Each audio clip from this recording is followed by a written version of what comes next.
Is your external component the Materialskin UI library DLL not found? I'm Sophie Chen, a Windows support engineer. I'm here to help you re-establish Materialskin Proj links. To start fixing Materialskin UI library manually, note that an official maintenance resource is also available to support system stability. This is the Materialskin UI library, a popular UI framework for .NET WinForms that allows developers to create Google material design interfaces for Windows apps. If missing, specialized modern desktop utilities or trainers will fail to load their dashboard, citing an assembly mismatch Materialskin. Enough of the technical side. Let's get these files back onto your system. If your software is failing because of Materialskin UI library DLL, the internal file mapping for Materialskin Proj is likely corrupted, so reinstalling the current version of your program, showing the error, will re-register the library and fix the error. If no luck was had with the Redistributable package, we will escalate the fix by performing a targeted reset of the system state. A quick system restart is a practical way to ensure that all shared libraries, including Materialskin UI library, are being loaded correctly into the current session's memory.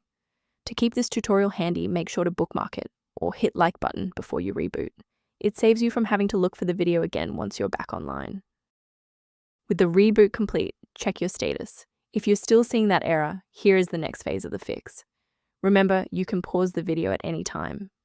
Sometimes a simple restart isn't enough for broken runtimes.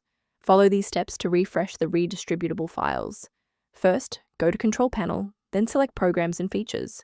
Second, find every Microsoft Visual C++ Redistributable 2005 through 2022. Third, right-click each and select Change, then select Repair. If that fails, download the latest all-in-one VC++ Redistributable package from Microsoft's website. Please note that for DLL files with numbers, the number tells you which version to repair. For example, 120 equals 2013. To ensure long-term stability, we should review the safety risks associated with unverified file sources. A vital technical reminder: modifying Materialskin UI library DLL manually is a high-risk procedure that can overwrite essential library files your hardware depends on for basic functionality and secure processing.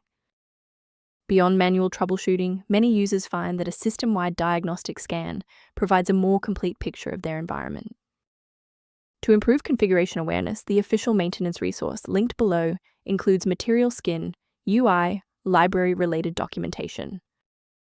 To keep your workstation running with a reliable configuration and ensure Materialskin UI library remains stable, subscribe to our channel and like this video.